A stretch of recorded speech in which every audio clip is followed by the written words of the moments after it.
intelligent life is so very rare, the rarest thing in creation, but the most precious. It is the only thing that gives meaning to the universe. Without it, nothing begins, nothing ends.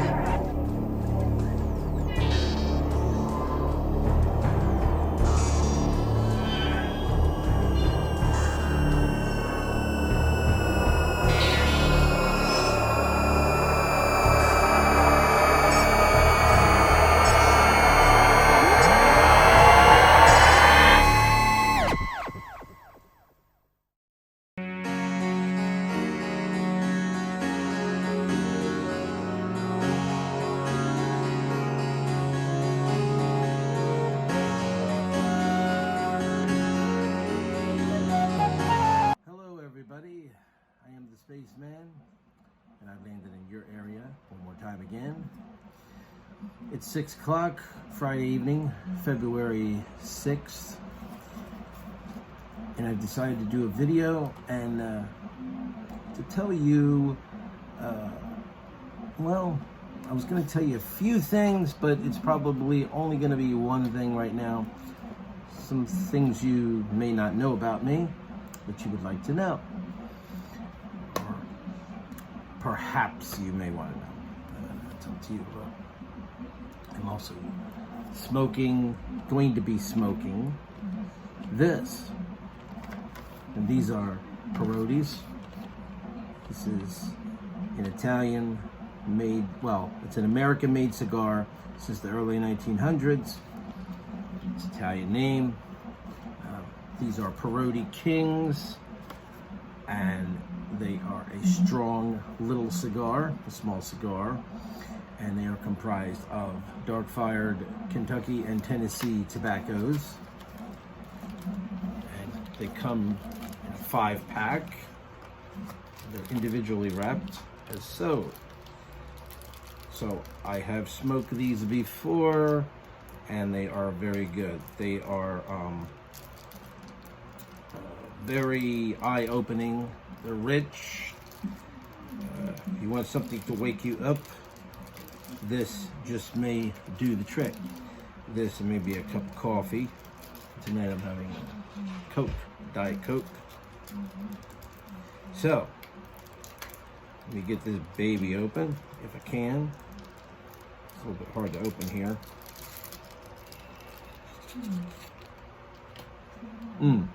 There's nothing like the smell of dark-fired Kentucky or Tennessee tobacco.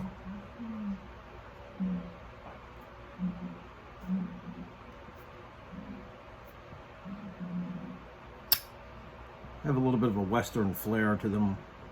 Like I said, they are strong and eye-opening.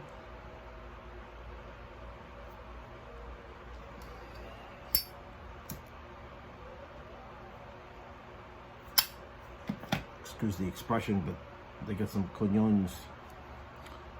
Anyway, let's get to the topic at hand. This is something you may or you may not know about me that I've never actually shared on here, and I decided I'm going to share this tonight because, and this is not like a complaining video. I'm not crying about anything, nothing like that. I'm just sharing with you something that I've dealt with since I was a child and that I still deal with every day. And I suffer from what's called GAD, which is general anxiety disorder. Believe me, but mine is not general. I suffer from anxiety, depression, OCD, panic attacks, anything that goes along with that. And it can be very disruptive to my life at times.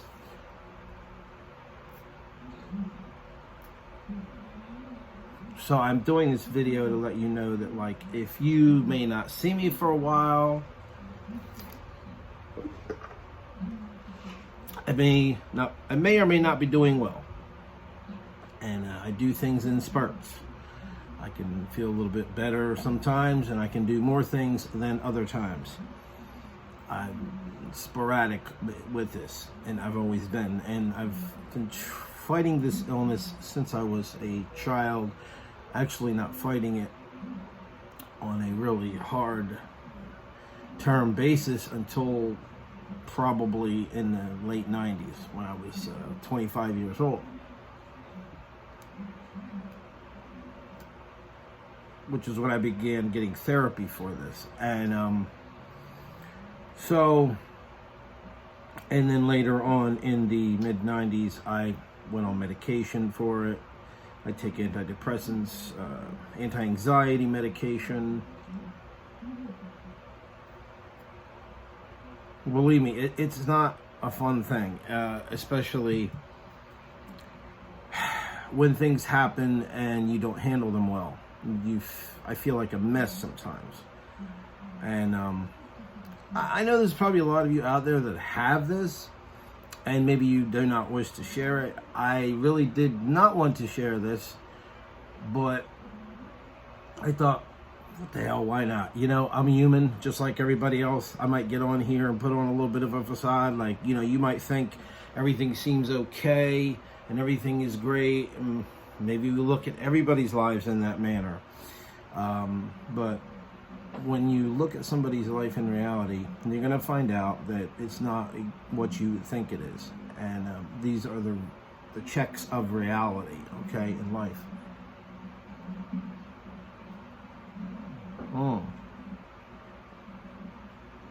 This cigar is great. Smoking a cigar pipe can help. It's very relaxing. I know it's not the healthiest thing in the world. It carries its risks, but it's one of the lowest risks of smoking if you don't overdo it and you keep it in moderation. But anyway, you know, this is a problem I've dealt with all my life. I've dealt with OCD, which is a very debilitating illness. It's a lifelong illness. There is no cure. There's medication that helps you to a degree with therapy, but it can become very, your mind can become very preoccupied with worry, just running, constantly thinking about things, not being able to focus. There's times when I have a very difficult time putting together a video, and it may take several takes. It may take editing, a lot of editing, between 4 or 5 takes, 3 or 4 takes. Sometimes it's just the first take and that's it, and it's good. But it's, you know, it's like we all have a cross to bear in life, and this is one of my crosses. This is something I live with, and I know, you know, it could be worse. I mean, there's people out there that have much worse illnesses. Trust me.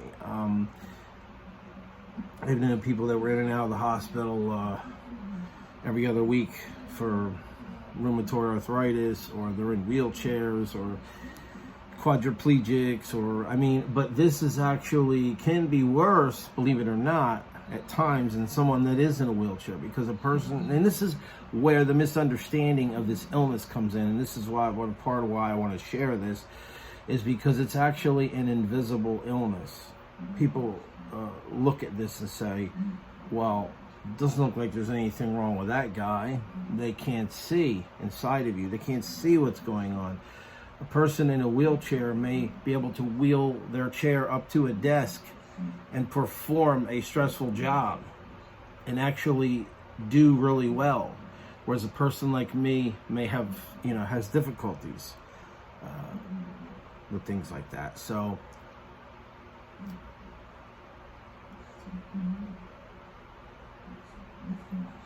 to fight every day sometimes, just to push myself out of bed, to get up, push myself out, overcome. I mean, I wake up this way. I wake up. Can you imagine waking up with your mind depressed, and in this situation where there's all kinds of things running through your head, worries about this and that and the other in the future, and, you know, it's very overwhelming at times, but I live with it. I manage it. I wish I could manage it much better than I do and have a very successful career like a lot of people do. Unfortunately, I do not. I did work in the electronics field for years, and I worked in retail for 11 years. I worked in the past in different jobs.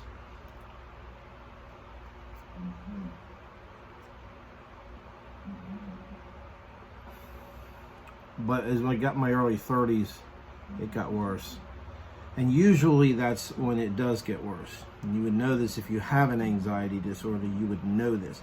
Now, you know, people say it's psychological. Perhaps some of it is psychological, but a lot of it's biochemical.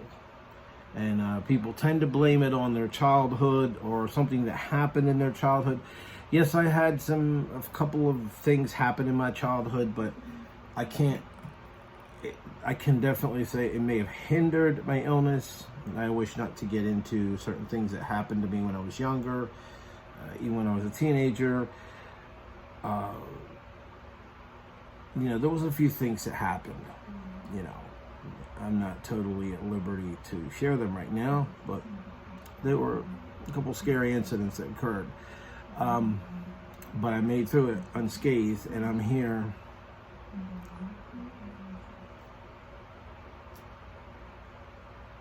Could that have caused the onset of the severity of it? That's a possibility. But anyway, this, you know, I don't want to make this too long and drawn out. It's an anxiety disorder, and many of you have this. And where I can, I try to help others, even though I don't manage it perfectly like I should. I do tend to try to help others with it. I've bought books. I've read several books on it. Like I said, I take medication. I still get therapy to this day. I hope to one day completely overcome it, but that's kind of wishful thinking, because OCD, obsessive compulsive disorder, is basically a lifelong illness, and there is no cure right now at this time. It is so bad that I've told friends of mine that if they had surgery to correct it, I would allow them to open my head and do that. Or I've seen procedures on TV where they touch the synapse nerve in the brain with a hot glass tube, end of a probe, and touched it, and it affected the way the person was thinking because they were awake during the surgery. Things like that, experimental surgeries. I would be willing to actually do that because it's a suffering thing. It can be really bad at times. But anyway, just, you know, touching on that and just letting you know that, you know, life on the other side sometimes seems really green, and it seems like green pastures and beautiful meadows, and it's not always that way. And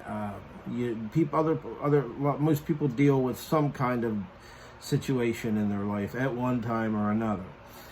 It's unlikely whether people will go through their life and not have to deal with something. If they do, they're pretty darn lucky. So anyway, I'm going to close out here, and if any of you out there suffer with this, you have my deepest sympathies for that, and I will keep you in my prayers if you leave your comments. And I'm going to sit back and enjoy this dark-fired cured Kentucky tobacco cigar. It's a good one, and we'll see where that goes. Okay, so I'll see all you guys in the next video around the next corner. We'll see if I can get a little bit of enjoyment here tonight. One of the most important things in my life that has helped me through my illness has led me to the information I needed to help me try to get through this and try to manage it and somewhat lead some kind of normal, not normal life, but help me to lead a manageable life, is God and Jesus Christ and prayer to the Lord. That is one of the most important things. I'm sorry I forgot to mention that. God bless you all.